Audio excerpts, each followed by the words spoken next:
Bienvenidos a De Dentro hacia Todos, un programa de autoconocimiento y desarrollo personal en el que vamos a tratar diferentes temas relacionados con el autoconocimiento y en el que irán pasando determinados amigos míos. Esto se trata de un programita muy personal, muy familiar, en el que quiero que conozcáis a esa gente que para mí han sido referentes, que han sido personas importantes y que también habrá personas que sean importantes para mis amigos. Y de eso se trata la vida, de personas.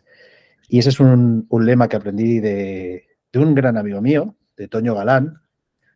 Curiosamente, la vida ha querido traerle que sea el primer invitado de este programa, un gran coach, mi mentor en valores, algo que me parece fundamental, tuve un gran aprendizaje de ello. Y sí me gustaría que él se presentara un poquito más. Yo le amo, le adoro, es una persona maravillosa con la que llevo compartiendo cerca de un año una relación cercana y con el que espero que dure mucho. Buenas tardes, Toño. Pues muy buenas tardes, Miguel. ¿Qué tal estás? Bien, aquí tranquilito, empezando esto. Muy bien. Oye, primero darte la enhorabuena por la valentía, por compartir algo que tú consideras de valor.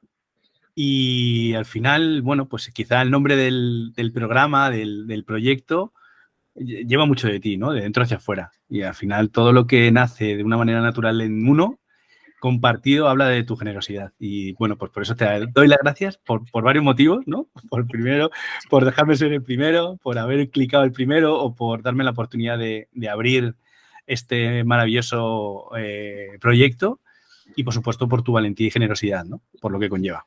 Gracias, Miguel. Gracias a ti por venir. Realmente, que haya sido el primero ha sido una cuestión de azar. Yo soy una persona muy transparente, me encanta decir las cosas como son, porque la vida no tiene que ser de otra manera, ¿no? Que de la manera que es.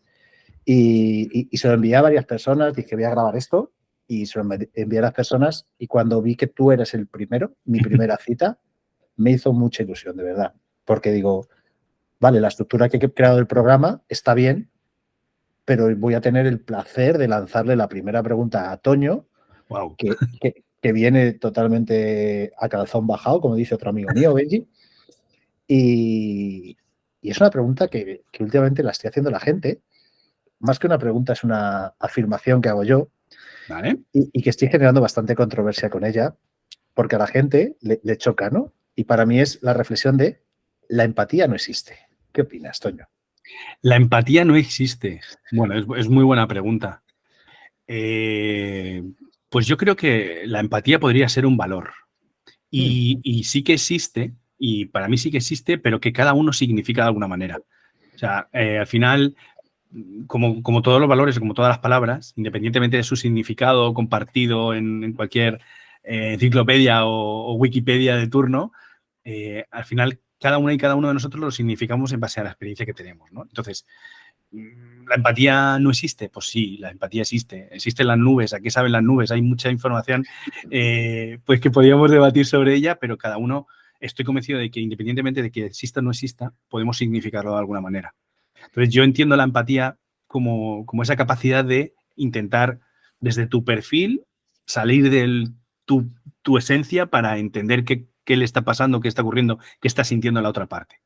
Pero claro, o sea, aquí ya entraríamos en porcentajes de empatía, ¿no? Quizá la pregunta técnica o científica sería, ¿existe el 100% de empatía? O sea, ¿existe la posibilidad de salir de tu esencia y de tu identidad, de tu ego, para poder entender la realidad de otra persona? Pues ahí estaría, ¿no? El tema. Claro, es que al final, cuando yo hablo de empatía, a mí me gusta mucho lo que has dicho, ¿no? El que es la empatía para cada persona. Y cuando la gente me dice, es que es ponerse los zapatos del otro, digo, ¿y tú cómo cojones sabes cómo se siente la otra persona si no has vivido nada de su vida? La empatía bien entendida con la definición que tiene, sí existe, obviamente, yo lo defiendo y como dices, es un valor. Y como tuve un gran maestro de valores, ¿cómo no voy a decir que existe, ¿no? Pero yo creo que hay una empatía mal entendida en la sociedad. Y yo creo que sé cómo sientes y desde ahí te digo lo que tienes que hacer, que sería una compasión egoísta. Porque al final la compasión La diferencia es que tienes la intención de ayudar. Y la Sí, intención de ayudar, incluso la otra parte no te lo ha pedido o solicitado, está claro, está claro. eso es, y ahí tienes la intención de ayudar. Pero hay gente que tiene la intención de imponer. Estoy triste, siguiente frase, no estés triste. No llores, ¿por qué No, lloras? exactamente. Entonces, yo creo que ahí se pierde la esencia de la empatía. Por eso es algo que digo que la empatía no existe, porque la gente la está prostituyendo. Bueno, quizá estoy completamente de acuerdo contigo, ¿no? Y aquí ya va, pues podemos entrar en otros melones, ¿no? Socialmente hay muchos conceptos que están instaurados a través de lo que, pues, supuestas marcas o- o potencias intentan vendernos sobre lo que son las cosas, ¿no?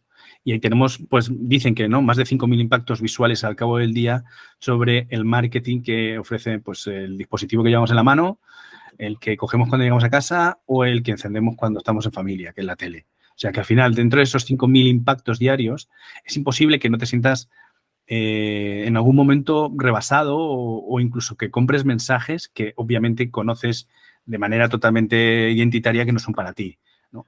Y eso es lo complejo, ¿no? El complejo de decir, bueno, pues la empatía es, no estés mal, como tú bien dices, ¿no? Cuando ves a una persona mal. Y yo intento, quizá, bueno, pues de los últimos lugares donde me estoy nutriendo profesional y emocionalmente, en los libros, hay un autor que me encanta muchísimo porque intenta simplificar al máximo cualquier concepto. Y el concepto de simplificar per se ya es difícil, ¿no? O sea, simplificar lo que te ocurre al cabo del día. Y esta persona dice que ante dudas o ante, por ejemplo, el concepto o el desarrollo de la idea que estamos hablando sobre la empatía, lo que propone es preguntar antes que afirmar.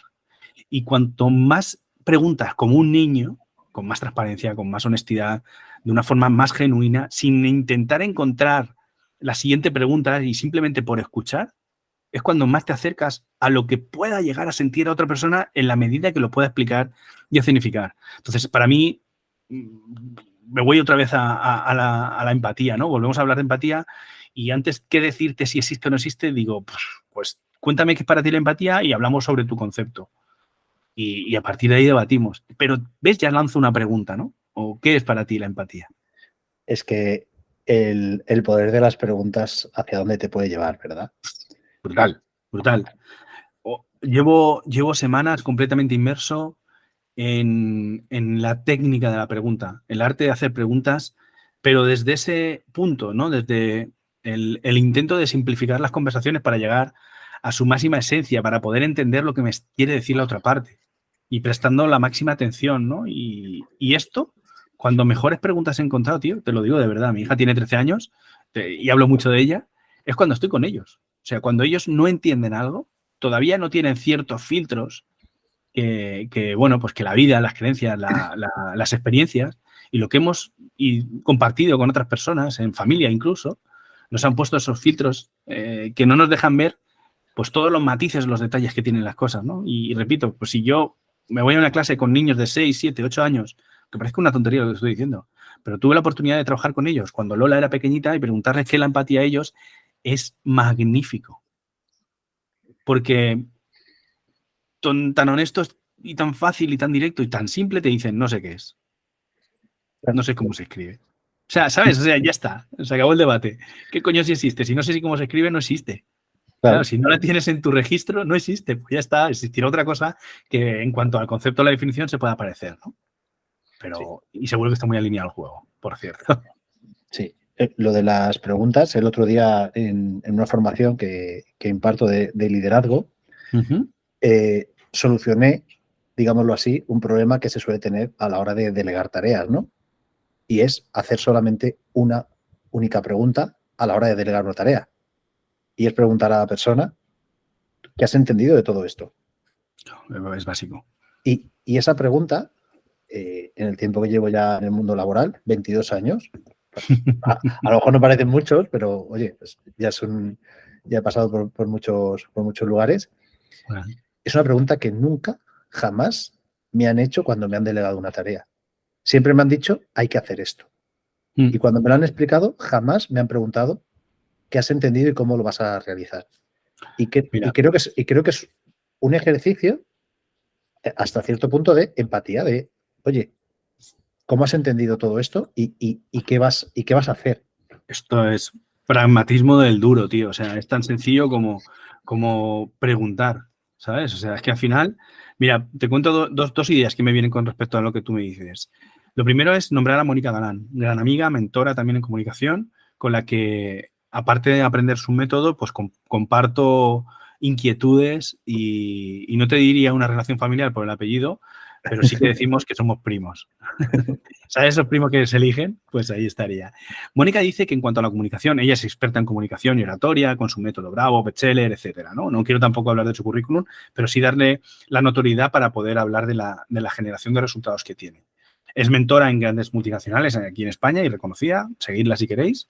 Pero ella dice que en cuanto a la comunicación, lo importante, fíjate, dice, Toño dice, no es el mensaje, ni siquiera el canal, pero ni menos el mensajero.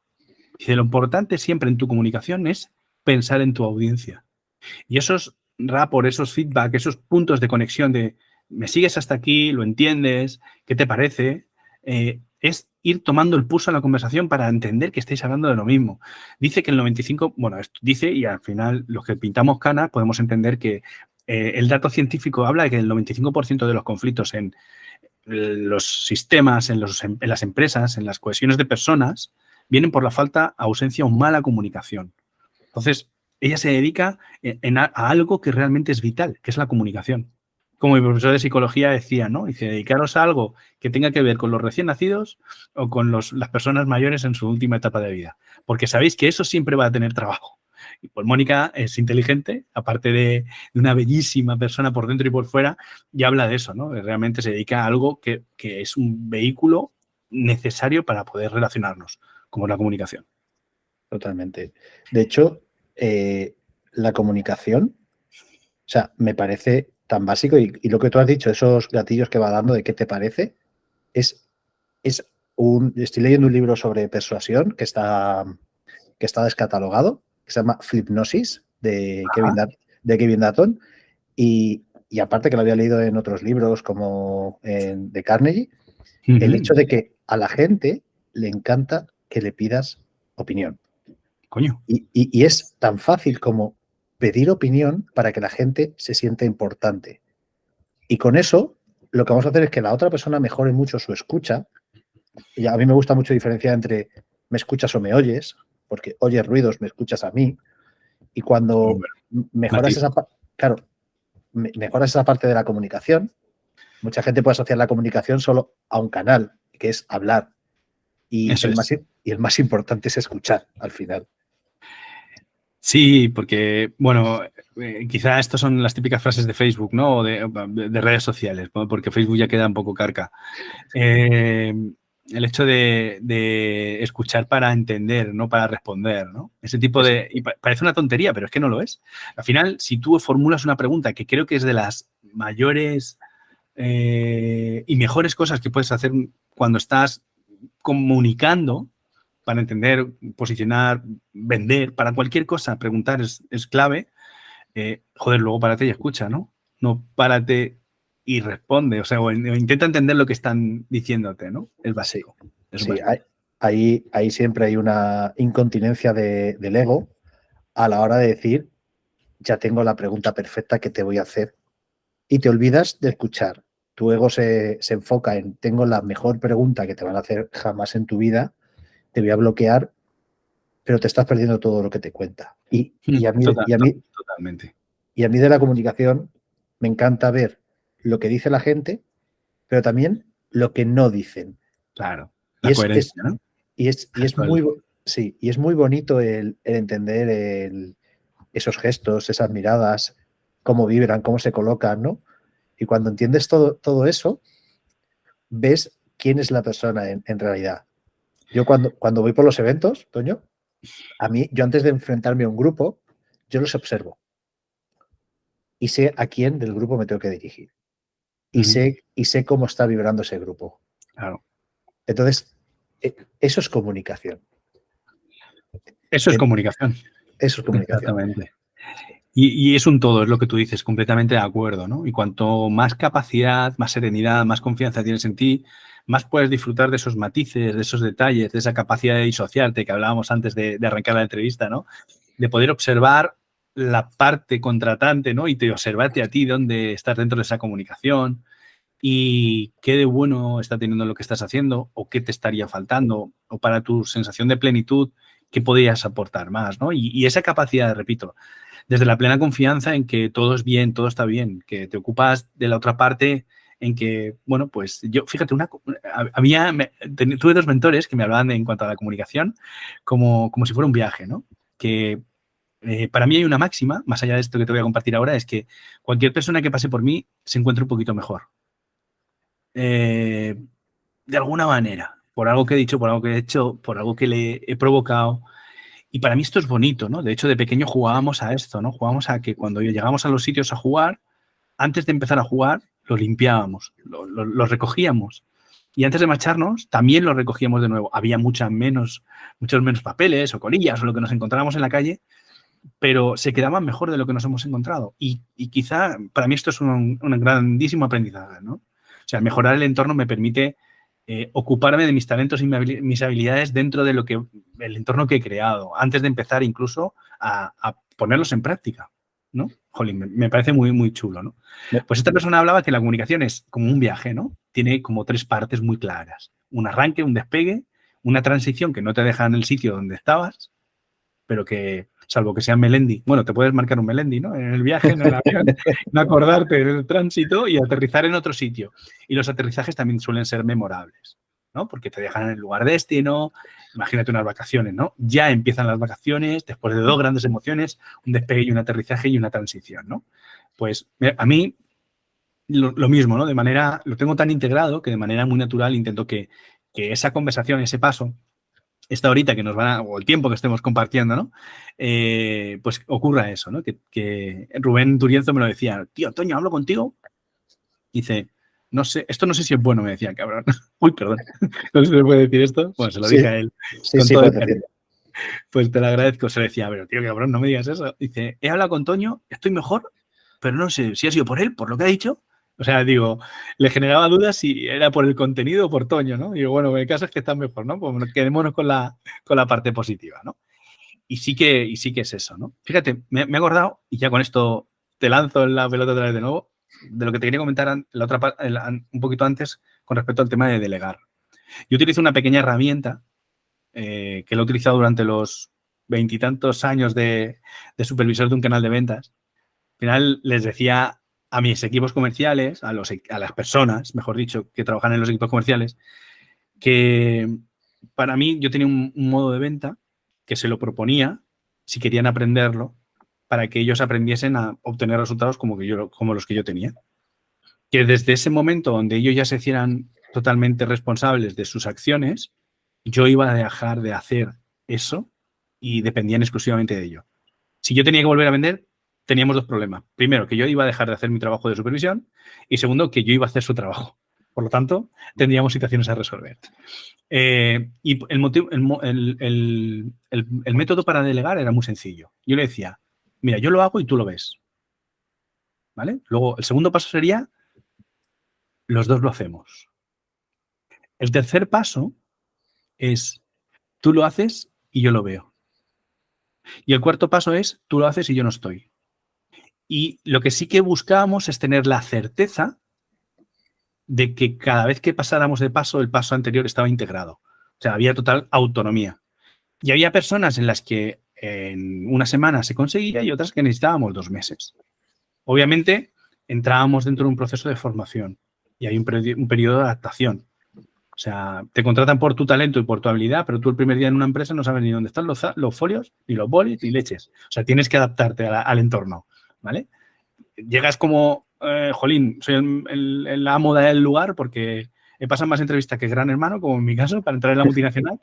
Y luego llega el primer día y me dijeron, mesa por los polis. Y me quedé como un conejo cuando lo hacen las largas, ¿sabes? Diciendo, perdona. Claro, no sabes dónde está nada y tienes que adaptarte. Y este fue un ejemplo muy sencillo. Me dijeron, vale, Toño, pues a partir de ahora va a empezar un tiempo de unos 3 meses donde lo que vamos a enseñarte, aparte de dónde están los bolis, es a esto, a esto, a esto, para que tú seas lo más autónomo posible. Y para mí eso es delegar. O sea, certificar, ¿no? Y luego ya la persona con su talento y habilidad pues aporta mejoras sobre el proceso y tiene la autonomía de saber lo que se espera de él o de ella y proponer mejoras, porque al final contratamos personas mejores que nosotros para que hagan el trabajo mejor. Por lo menos ese es mi criterio, uno de mis criterios. Totalmente. Eso lo hacía Bill Gates. Decía, yo nunca fui un 10, pero he ganado dinero para contratar a todos los 10 de mi promoción, ¿no? Pues ya estaría. Y me parece lo más inteligente que se puede hacer. Al final yo siempre digo, y como me gusta mucho conectar personas, siempre digo, yo no tengo que saber de todo, pero sí me gusta tener el teléfono del que sabe. Yo solía decirlo, no hay que tener un barco, pero sí ser amigo del que lo tiene, ¿sabes? Totalmente. Eso decía también San Francisco. Enrique San Francisco lo decía también en El Hormiguero que... Bueno, que tenía muchos amigos. Sí. Con más cosas que barcos, sí, sí. Sí, quiero rescatar una cosa que has dicho de cuando eras pequeño, A ver. que cuando llegabas al sitio os gustaba limpiar la zona. Me parece, primero, un valor brutal y muchas veces no hacemos determinados gestos pensando que son mucho más pequeños y que no van a servir de nada, que son insignificantes. Imagínate que sois 3 niños y recogéis 4 colillas, ¿no? En proporción, si te criaste en Alicante, las 4 colillas, mirándolo con la proporción de Alicante, no supone nada. Pero es que ese pequeño granito, siempre hay que seguir haciéndolo, por muy grande que sea el problema que haya a nuestro alrededor. Porque esto suma 1 y ese 1 lo vais sumando poco a poco en determinados momentos y al final llegaría un momento en el que todos los niños de Alicante, cuando llegaran a un sitio a jugar, siempre estaría limpio. Y esa masa crítica que se suele decir que tiene que haber es empezar a hacerla crecer. Y estos pequeños gestos, como puede ser este pequeño programa de radio de momento, que dices, bueno, es desarrollo personal, es poquito, pero llegará un momento en el que vayamos por el capítulo 333 y vuelvas a venir y lo firmamos, que vengas en el 333. Cuenta conmigo. Y esto ya se haya expandido y a lo mejor haya más de 1 millón de personas escuchando esto. Alcanzar a poquitos esa gran labor. Y eso que hacías de pequeño me parece un ejemplo tan bonito y tan significativo que la verdad que es brutal. Pues lo comparto. Mira, yo creo que algo que siempre me ha servido para vender es la verdad o mi verdad, ¿vale? O sea, el ser lo máximo transparente que he podido ser o he necesitado ser o he querido ser en cada momento, siempre me ha traído buenas noticias. O sea, buenas nuevas, como se suele decir, ¿no? 2 cosas. Por darle verdad también a ese momento de cuando era pequeño, esto lo hacíamos en los Scouts. Y era algo que hacíamos inicialmente porque lo hacían el resto. Yo llegué y el grupo ya estaba montado y también tuve por primera vez 8 años y había niños de 9 y 10. Y el primer día que llegué yo no sabía qué había que hacer, pero veía haciéndolo a ellos. Y obviamente me integré dentro del equipo, del grupo, haciendo lo mismo que hacían ellos. Y es algo que ocurre tanto para bien como para mal. O sea, total. Así de sencillo, ¿vale? Entonces, por un lado, otorgarle el valor que tiene, que para mí tiene mucho, a ese momento de mi vida, a esa decisión que tomaron mis padres, que me permitió entender la vida de una forma pues más de servicio, ¿no? También es cierto que eso generó en mí como una gran frustración. O sea, cuando profesionalmente entendí que yo lo que quería era dedicarme al coaching, a acompañar a personas a encontrar sus objetivos, a encontrar sus metas y a acompañarles en ese proceso, esto generó una gran frustración en mí. O sea, porque antes de llegar ahí, yo eso ya lo sentía, ya sabía que quería llegar a eso. Pero yo quería, con 16, 17 años, cambiar el mundo. No sabía ni de qué mundo estábamos hablando, ni de qué manera cambiarlo. Y eso me hizo caminar por muchísima frustración, porque en esas edades o en esos momentos piensas en grande, piensas en el mundo. ¿Qué ocurre? Que cuando conecté con el mundo de los valores, con la metodología de los valores, que es una herramienta totalmente y meramente pragmática, yo llegué un día a casa, después de estar formándome en coaching, en valores, en toda pues me permitió desarrollarme, aplicarme todas las herramientas y dinámicas que manejaba para con mis clientes, para saber por dónde iban a pasar, para luego acompañarles y tener una experiencia previa, ¿no? Mía, ¿no? No tiene sentido acompañar a nadie llevar a alguien a un sitio donde no has estado. En ese caso acompañas, ¿no? Y descubrimos juntos. Pero en ese sentido, cuando yo llego un día a casa dentro de ese proceso de formación, yo veo que Nuria y Lola, mi mujer y mi hija, están partiéndose de risa. Y yo no entendía qué pasaba, y jiji, jaja, y había un buen rollo compartido, o sea, vivido, que les pregunté, ¿pero qué pasa aquí, no? ¿Qué habéis cambiado? ¿Qué está pasando aquí? Y dice, aquí no cambia nada. El que ha cambiado eres tú, ¿no? Y me di cuenta que en esa formación estaba mejorando la vida a persona, a pequeñas personas, y enseñándoles esta metodología que yo aplicaba, ellas podían mejorar también sus entornos. Por supuesto, ellas mismas y sus entornos.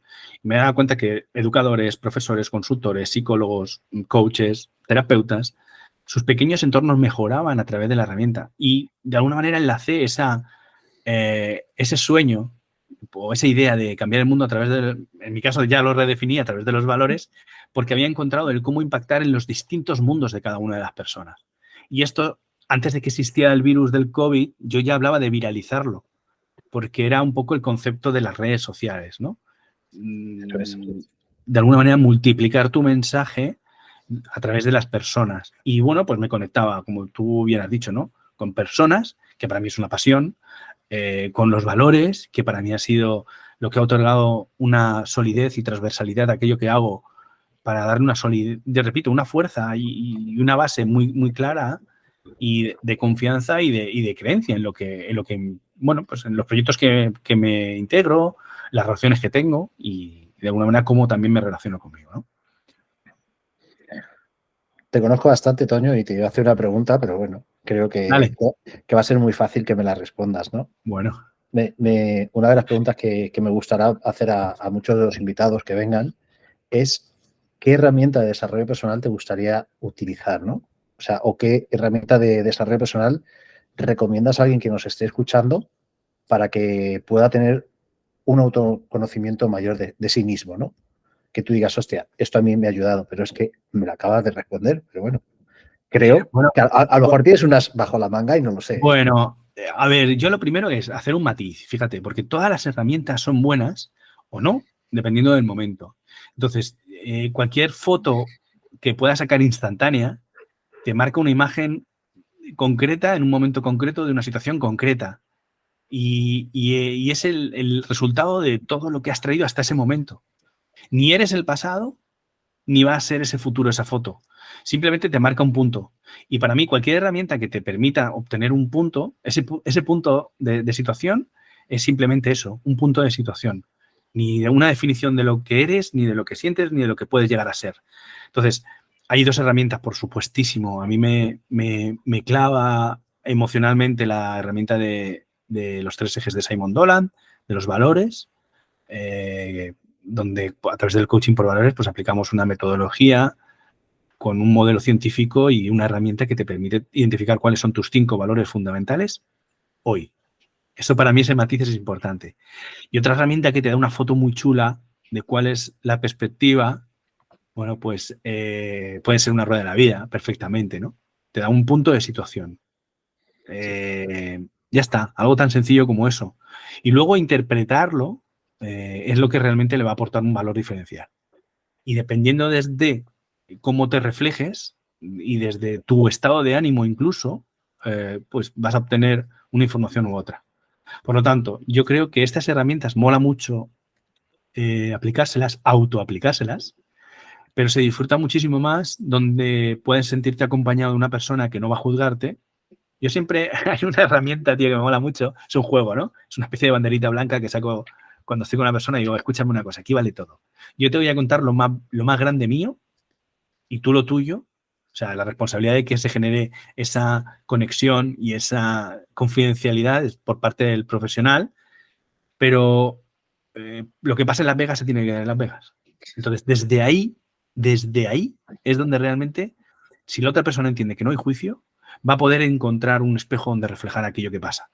Y yo creo en el coaching, igual que creo en otras herramientas, y de hecho tengo un coach. O sea, yo trabajo mis distintos objetivos porque me permite espejarme, me permite aprender técnica, me permite soltar. O sea, yo como cualquier persona tengo mis miedos, tengo mis objetivos, tengo mis metas, tengo mis retos, tengo mis momentos donde necesito clarificar lo que soy, replantear o recalcular ruta o parar y arreglar el coche o el vehículo que lleve en ese momento. O sea, y el que diga que no, pues jolín, me parece perfecto que lo diga, ¿sabes? O sea, no entro a juzgarlo, pero yo sí que lo necesito. Entonces, para mí es coherente, si creo en algo, para mí, repito, siempre para mí, no quiero juzgar a nadie, pues tirar de las herramientas que tengo y que tienen otros para conmigo. Y de paso aprendo por el camino. Totalmente. Yo muy de acuerdo con estas dos herramientas, de hecho las practico. ¿Qué te voy a decir de los valores? Los identifiqué contigo, como dices, en un momento clave. Me ayudaron mucho a ver cuál era el enfoque que tenía que tomar y desde entonces he tomado buenas decisiones. Y la rueda de la vida es esa multiherramienta, ¿no? Porque la puedes aplicar a la vida, al liderazgo, relaciones, Todo. salud, a lo que quieras. Y hacerte esa instantánea de ti en este momento. Y para mí, ya que es el primer programa y ya no lo voy a decir más, para mí la herramienta más potente es autoobservación, el cómo me comporto y si soy realmente lo que digo o lo que creo que soy. Totalmente, pero bueno, o sea, para eso quizá hay que tener un momento por lo menos en mí, ¿vale? Te voy a hablar de mí que sí, que es una persona que conozco. Soy una persona que me conozco, ¿no? Y sé que cuando la vida va muy rápido a mi alrededor, esa sensación de que salen las cosas, de que va todo ágil, que va todo muy rápido, es cuando realmente más me cuestiono. Porque sé que no estoy poniendo toda mi esencia. Fíjate, yo tuve la oportunidad de definir qué era para mí la felicidad. Y la felicidad en una persona que exteriormente parece pues muy histriónica en algún momento, muy de saltar, muy de ruidos, para mí la felicidad es estar en calma. Entonces, estar en calma significa estar en el presente, no tener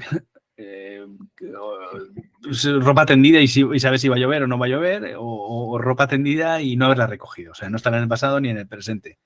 O sea, ni en el futuro, estar en el presente. Y cuando va la vida muy rápida a mi alrededor, para mí son señales, ¿no? Son semaforitos que se van encendiendo. Significa que no estoy teniendo esa calma. Y la busco. La busco en la meditación, la busco ahora en la lectura, la busco en el ejercicio, por suerte, por desgracia, la salud en algunas cosas no acompaña y hay veces que te tienes que enfocar y, bueno, pues me permite estar conectado conmigo mismo, ¿no? O sea, he sacado, la capacidad que tengo ahora de poder dedicar 2 horas del día a mí, a través de, bueno, pues compaginarlo con llevar a mi hija al cole, volver del colegio andando, paseando, y que quizás sean esos 10.000 pasos y compaginarlo con cosas que son compatibles, tipo pues seguir aprendiendo, seguir escuchando podcasts, mantener conversaciones mientras vas caminando, pensar, ¿no? Los parapatéticos ya lo decían, ¿no? Que escenas descendientes de creo que era de no, filósofo, no sé si era Aristóteles, que de alguna manera filosofaban caminando. No se paraban en el agua, sino que empezaban a caminar. Y quizás es como yo más conecto, ¿no? Al caminar se genera esos químicos del cuerpo-cerebro que te permiten, bueno, pues conectar con esas endorfinas, esa serotonina, ¿no? Que digo yo, para poder conectar al final se conectan cosas, ¿no? Islas, proyectos, personas, vida, se va conectando en esos paseos, ¿no? Y te permiten pues honrar lo que a día de hoy para mí es un valor importante, que es la salud. Totalmente. Ya sé que ese valor cogió importancia y a veces pensamos que es por algo malo y a lo mejor es por algo tan bueno como te permites darte tiempo para ti. Ya Que está. cuando tú creías que tenías salud, te estabas olvidando de ti. La vida es inteligente, ¿no? Es Smart Life, como hablábamos antes, y quiero traer otro momento muy, muy bonito de mi vida que fue durante la pandemia, en el confinamiento duro. Esos 3 meses no tienen precio que pueda pagar el valor que tuvieron, con todo el respeto para todo lo que se perdió, Miguel, y las vidas que se perdieron, pero para mí fue algo increíble. O sea, en el momento vital que estaba profesionalmente, antes de abandonar la multinacional, compartir 3 meses de vida con mi mujer y con mi hija ha sido el verdadero regalo que me llevo. O sea, lo tengo clarísimo.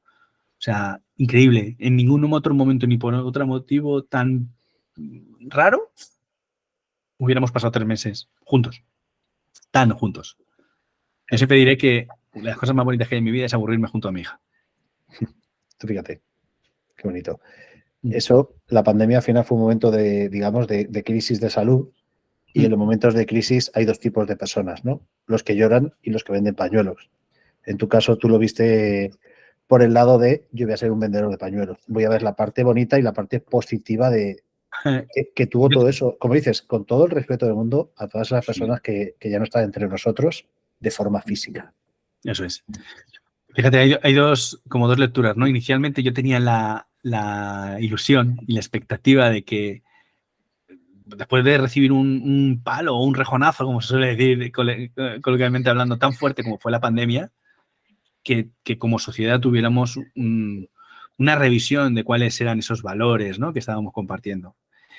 Luego hubo una pequeña bajada en mi ilusión, una frustración, porque vi que la gente, o sea, era algo tan bonito como salir a aplaudir por las tardes a las 8 y mirar a los ojos al vecino que tenías a 500 metros, pero llegabas a sentir esa mirada. Y luego era tan histriónico salir a comprar y no querer acercarte a nadie cuando por la tarde a las 8 estabas aplaudiendo y deseabas abrazar a la gente. Era muy, muy, muy extraño. Y al final me di cuenta que la vida es eso. O sea, la vida al final no va de lo que pasa afuera. Y por suerte me dio la oportunidad otra vez de mejorar mi entorno. De mejorarme a mí y mejorar mi entorno. Yo ahí te voy a decir, no salí a aplaudir ni un solo día de pandemia. Me parecía un gesto hipócrita de la sociedad, porque llevamos toda nuestra vida sin hacerlo. Y se ha demostrado que no hemos vuelto nadie a salir a aplaudir a las 8. De hecho, se han escuchado críticas a los sanitarios, que se iban muy lentos. Entonces ¿desde dónde salían esos aplausos realmente, no? Bueno, pues quizá desde el aburrimiento o desde el agradecimiento. O sea, al final habría que preguntarle persona por persona para qué o por qué aplaudía.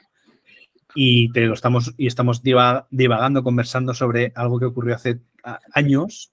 Exactamente. Y tenemos la experiencia de lo vivido. Pero bueno, a mí me vale el miedo que teníamos y ese miedo o ese gesto, la unión que sentía que me provocaba a otras personas. Me quedo con eso. O sea, me quedo con eso. Y con todo lo demás también. Con la parte de politizar y polemizar con aquello. Pero al final es parte natural del ser humano y de vivir en sociedad. O sea, todo tiene interpretación, tantas como personas y ganas de interpretar tengan. Totalmente. O sea, infinito. Si ahora sucediera, seguramente actuaría de una forma muy diferente. En aquella época, pues tú fíjate, yo estaba trabajando en un camión. Nada que ver, tenía una visión diferente de la vida, de la sociedad.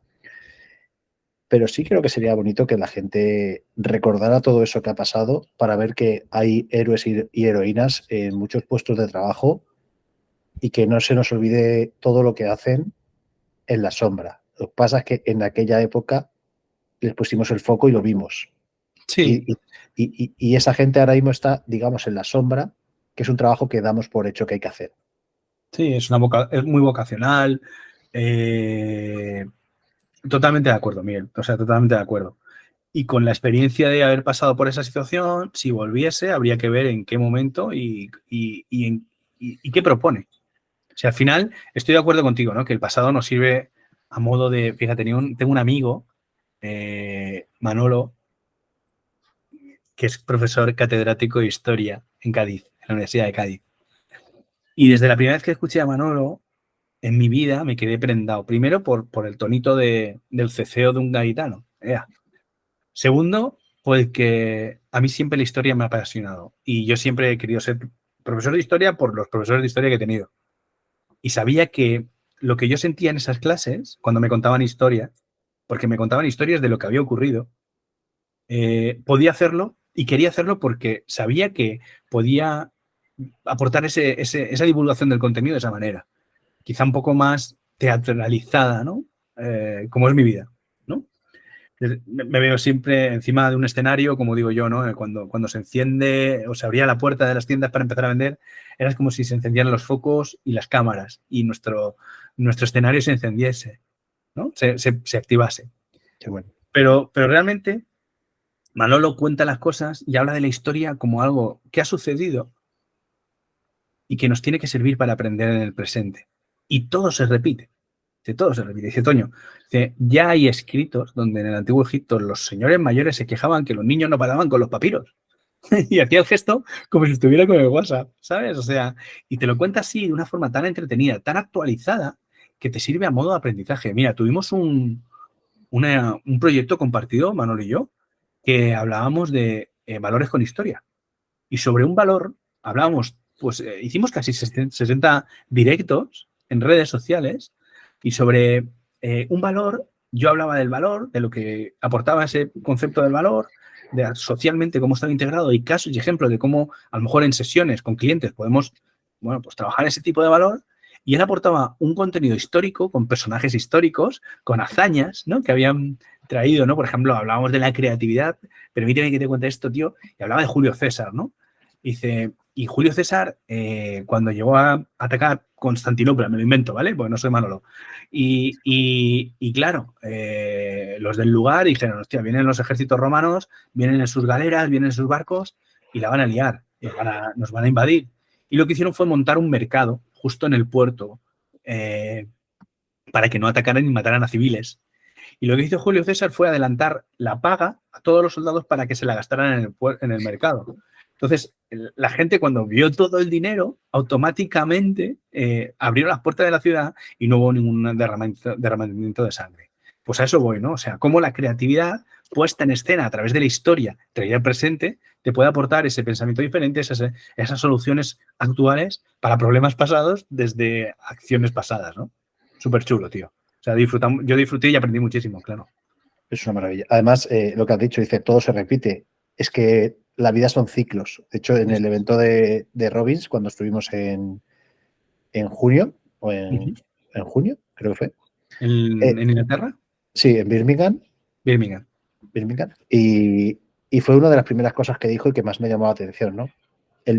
La vida siempre son ciclos, en el que tú vas a tener tu primer primavera, donde empiezas a sembrar, donde empiezas a crear ese terreno, ¿no? Puede ser, como digamos, de aquí a los 18 años. Luego tienes tu verano, hay gente que se alarga más, gente que se alarga menos. Luego tienes el otoño. Hay gente que le falta un verano, ¿no? Hay gente que le falta ese calorcito durante la primavera. Luego llegas al otoño, esa época en la que ya te empiezas a arrugar, que a lo mejor puede ser otoño. Otoño. que en tu caso creo que siempre será verano. Siempre. Y luego llegará la parte del invierno frío, ¿no? Y si esto lo vas llevando a las diferentes situaciones de tu vida, totalmente. En esta empresa que tú compras, que tú tienes tu primavera, empiezas a sembrar, verano cuando va bien, y a lo mejor va en decadencia, el verano se alarga más, se alarga menos, algo que pasa muy rápido, que de repente llegas al invierno o tienes un verano eterno, ¿no? Entonces, sí, el verano de la eterna juventud que dicen, ¿no? Sí, entonces todo esto que dices de la historia simplemente es observar qué ha sucedido y cómo te lo puedes trasladar, ¿no? Algo que pasó hace 2000 años, cómo puedes traértelo a la vida actual y, digamos así, saber qué puede pasar o cómo puedes gestionar algo de gente o de situaciones que han pasado durante toda la vida que pensamos que son nuevas para nosotros. Pero totalmente. Totalmente de acuerdo. Quizá hilamos un poco con el concepto que hablábamos antes, ¿no? Esa capacidad para parar y observarte, donde todo es inmediato, donde la agilidad, la rapidez en un entorno que nos rodea, bueno, quizá es ese tesoro, ¿no? Que cuando tenemos cierta madurez, y no digo por la inteligencia o la capacidad o el conocimiento, simplemente porque la vida va haciendo y el tiempo va haciendo su trabajo, entendemos que muchas cosas ya han pasado, ¿no?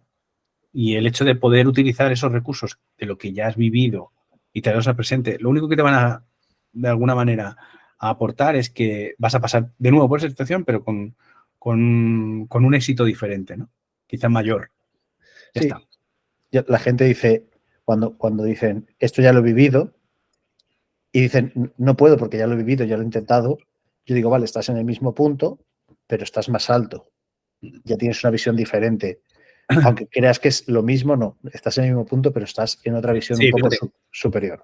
Cuando hablamos de valores, hablamos de que los valores son conceptos vivos.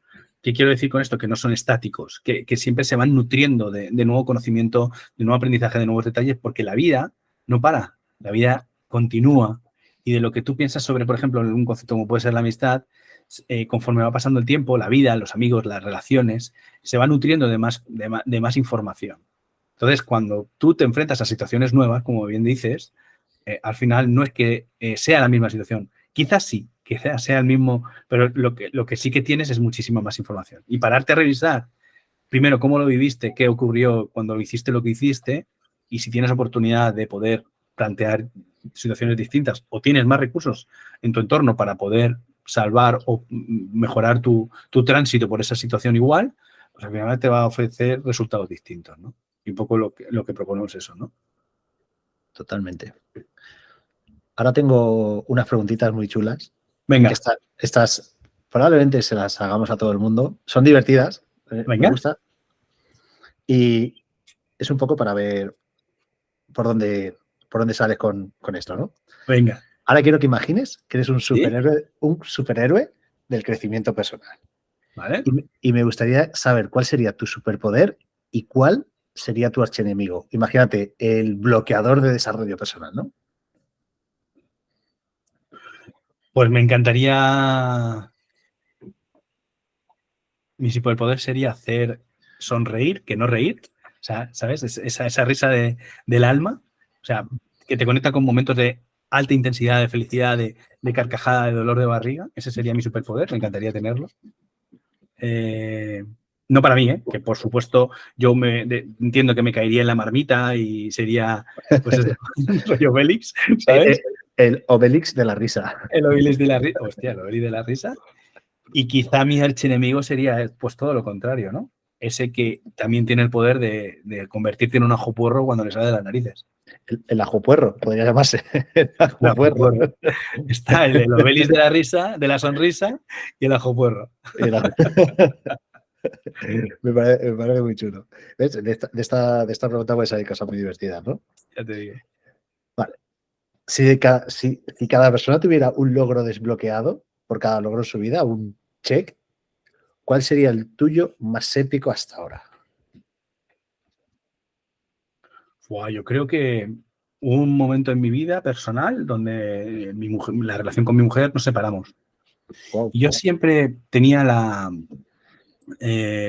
idea o la duda o el reto, ¿no? La curiosidad quizá, ¿no? Me acercaba con mucha curiosidad, que para mí es una energía muy limpia, ¿no? Y muy empoderadora, porque me conecta mucho con la diversión, con el hacer, con acción, ¿no?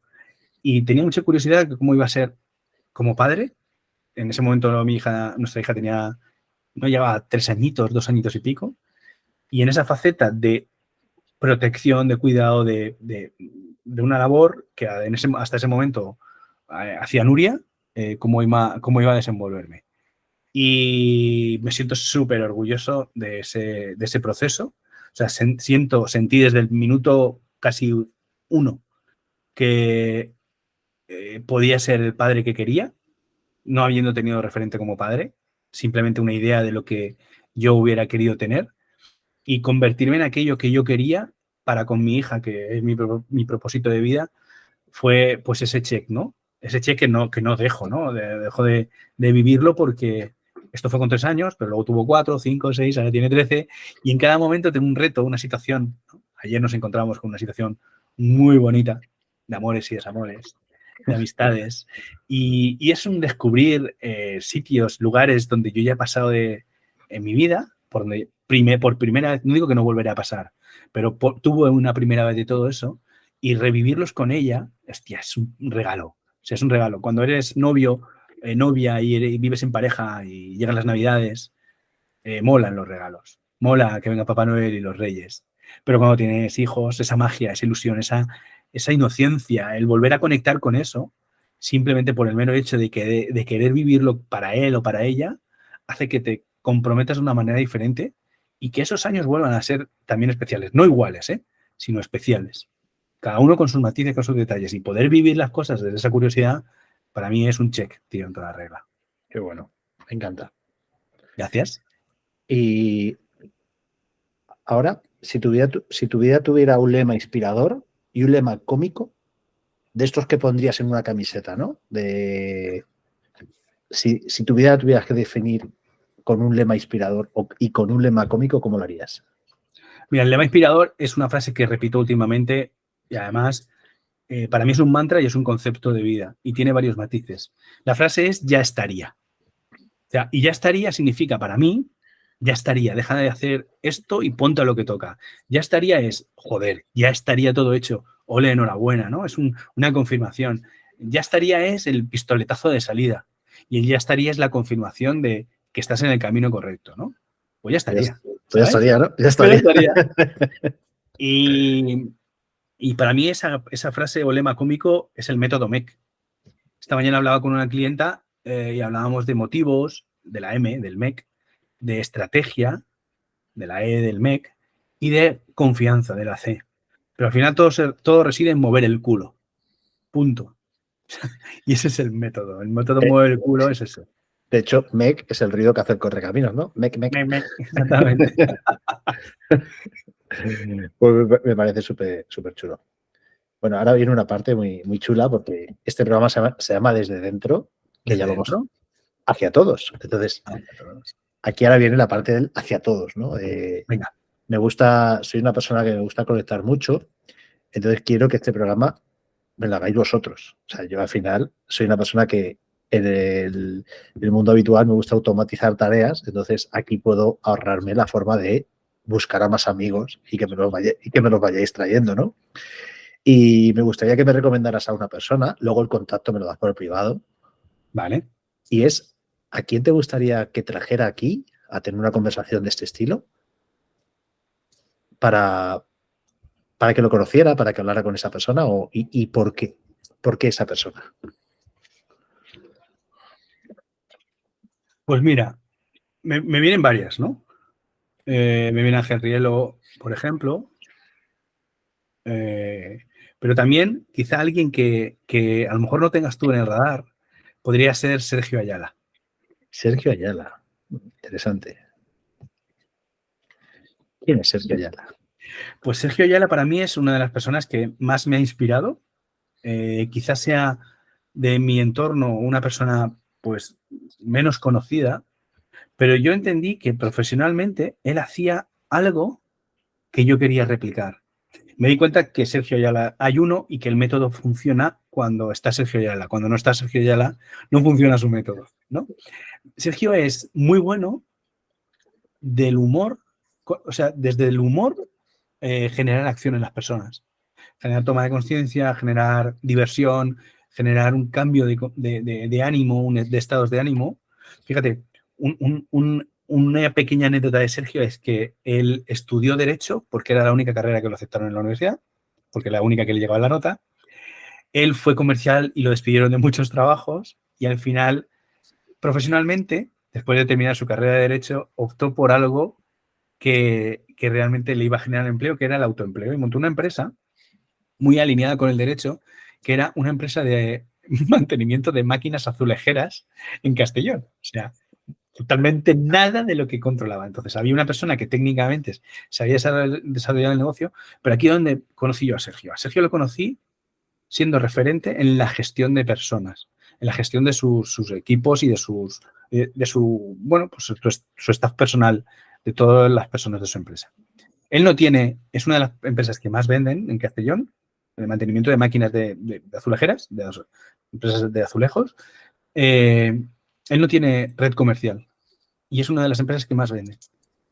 Y el concepto de venta de Sergio es enfocado directamente a sus trabajadores. O sea, él lo único que hace, porque no sabe hacer lo que hacen sus trabajadores, es que sus trabajadores estén bien. O sea, se ocupa el 100% del tiempo de que estén a gusto, de facilitarles el entorno, de que estén divertidos. O sea, es llegar Sergio a la oficina y está todo el mundo partiéndose el culo. Estoy hablando de 70 personas, trabajando. Hostia. 70, 80 personas. No tiene casi rotación. Ojo, es un espectáculo. Es la risa. O sea, es la risa. Es muy inteligente eso que hace. Bueno, pues luego... Sí, yo he intentado replicarlo y lo replico desde mi esencia, pero es muy difícil de integrar como método de convivencia dentro de los equipos, dentro de las empresas, dentro de las organizaciones. Porque al final parte de la esencia, ¿no? Entonces, esto está muy linkado, hay una pequeña línea que lo delimita con el bufonismo, con el cachondeo y con el humor no entendido. Entonces, cuando ese humor genera un entorno posibilitador, facilitador, ágil, hace que quieras estar.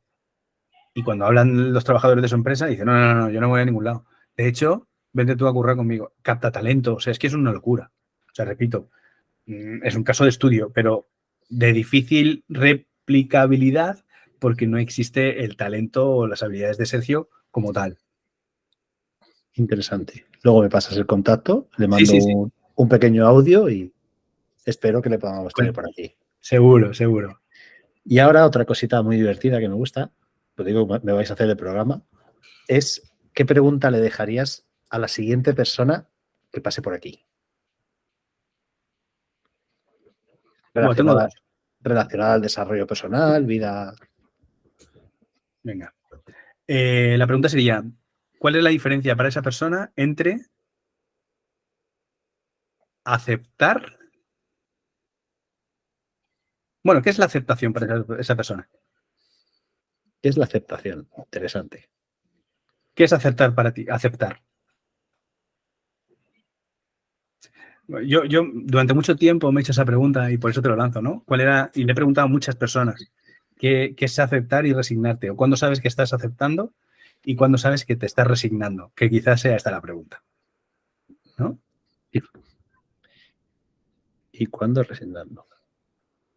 Yo, de verdad, o sea, porque va muy alineado a cuando decides cambiar, ¿no? Hay una parte, está claro que cuando te resignas, desde mi punto de vista, implica, ¿no? Hay una parte de, ¿sabes? Sí, pero no del todo, ¿vale? Entonces, ¿cómo cambiar esa resignación en aceptación? Para mí era importante, porque en ese momento de mi vida me estaba dedicando a hacer muchas cosas que no tocaban o que no quería, pero sí que tocaban, mejor dicho. Entonces, ¿cómo cambiar esa resignación por aceptación? Para mí era importante porque estaba en una energía que me bloqueaba. Era muy consciente, era muy desde el estómago todo, era muy de riñón, ¿sabes? De empujar conscientemente en lugar de fluir. Entonces, para mí esa es la diferencia, ¿no? Cuando sientes que está fluyendo, aceptas, pero ¿cómo pasar de la resignación a la aceptación? Yo encontré mi propia respuesta, ¿eh?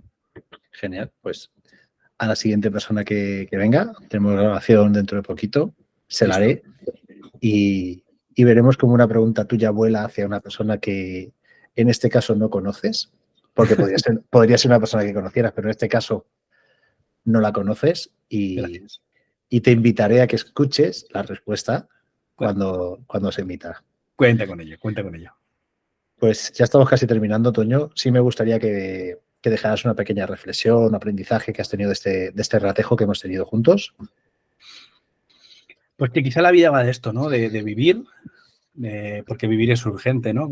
Como para mí decía ese otro gran lema de una persona que intentó extraerle todo el medio a esta vida, que fue Pau Donés, y principalmente por eso. Y también que esto que ha pasado, pues también es vivir, ¿no? El poder darte la oportunidad de parar, de frenar, de revisar, de recalcular, de cuestionar, de escucharte diciendo aquello que piensas, para que cuando entre de nuevo a través de tus orejitas, de tus oídos, a tu sitio, a tu cabeza, a tu alma, que ocupe el lugar que toca, ¿no? Porque si sale por la boca y luego vuelve a entrar es porque tiene que estar dentro, ¿no? Y el escucharte o volver a escuchar esta entrevista me permitirá también reflexionar. Y al final, pues cuando maduras, sabes que no tienes la energía del verano, pero sí que tienes el conocimiento y la experiencia del otoño, y poner en práctica la experiencia accionando desde tu esencia te permite pues vivir una vida pues más completa y divertida en mi caso, ¿no? Pues es un placer, Toño. Escucharte, tenerte y como lo que tengo yo ahora mismo puesto la camiseta, sabes que te amoro. Qué bueno. El lema de un gran amigo de Kiko será otro de los invitados. Espero que pueda cuadrar también con él. De esas personas que me pasa como contigo, ¿no? Que cuando me acerco a vosotros solo me queda una cosa que es callar y escuchar. Que es precioso. Gracias. Y de verdad, un placer. y muchas gracias por formar parte de este programita de Dentro hacia Todos. Te espero en el capítulo 333. Ya estaría. Ya sabes que nosotros manifestamos rápido y esto hay que conseguirlo, que llevarlo y no me cabe duda que será un bonito homenaje. Ese le grabaremos juntos en la playa. Vamos a seguir, ya que manifestamos bien, ¿no? Claro, para eso manifestamos. Y nada, que muchas gracias, Toño. Y muy prontito hablamos, ¿vale? Feliz vida, amigos. Feliz vida a todas las personas que nos estén escuchando y a todas aquellas que nos sentéis. Un abrazo fuerte.